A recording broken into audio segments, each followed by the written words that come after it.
Bien. Un autre sujet concernant Ségolène Royal. Jean-François Julliard, bonjour. Bonjour. Directeur général de Greenpeace France, un autre sujet. Tiens, à propos de Greenpeace, où en sont les militants de Greenpeace qui avaient occupé la centrale de Fessenheim?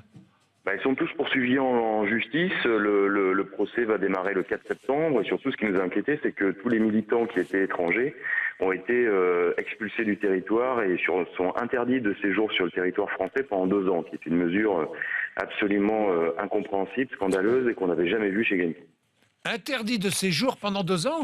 Oui, les ressortissants, il y a 4 militants qui sont non européens, Oui. 3 Turcs, un Israélien, un Australien, qui n'ont plus le droit de mettre les pieds sur le territoire français, donc dans l'espace Schengen, de fait, pendant 2 ans. C'est une mesure effectivement très très lourde. Décision Manuel Valls? Décision Manuel Valls? Une décision de Manuel Valls, parce que c'est une décision effectivement du ministère de l'Intérieur à l'époque, donc de Manuel Valls, très clairement. Bien, bien. Jean-François Julliard, parlons de Ségolène Royal à l'écologie. Quel est son bilan, vous qui suivez ça de très près? Elle a été ministre de l'écologie, c'était le gouvernement Pierre Bérégovoy en 1992.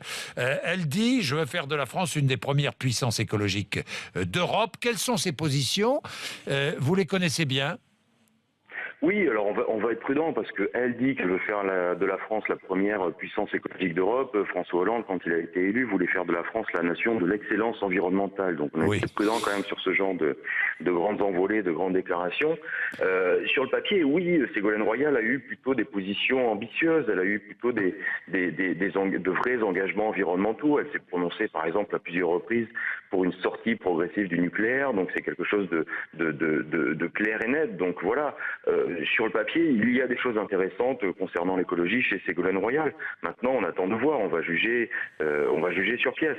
On va quand même être très prudent. C'est la 4e ministre écolo en 2 ans depuis que François Hollande a été élu. Donc voilà, aujourd'hui, c'est moins la personne qui nous intéresse que son pouvoir réel et sa marge de manœuvre au sein de ce ministère. Quand même. Évidemment. Elle est par exemple opposée à une hausse de la fiscalité sur le diesel.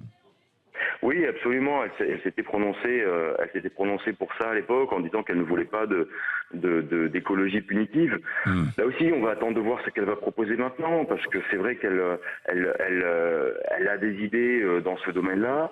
Elle avait des idées, mais c'était facile de commenter alors qu'elle n'était pas aux commandes. Maintenant, elle va se retrouver aux commandes, elle va se retrouver au gouvernement. Donc, on va attendre de voir ce qu'elle va proposer réellement. Est-ce qu'elle va surtout réussir à infléchir la ligne de Manuel Valls maintenant et de François Hollande qui n'a pas brillé jusque-là par ses engagements environnementaux. Oui, Manuel Valls, lui, ses engagements en matière d'environnement, on ne les connaît pas vraiment, hein?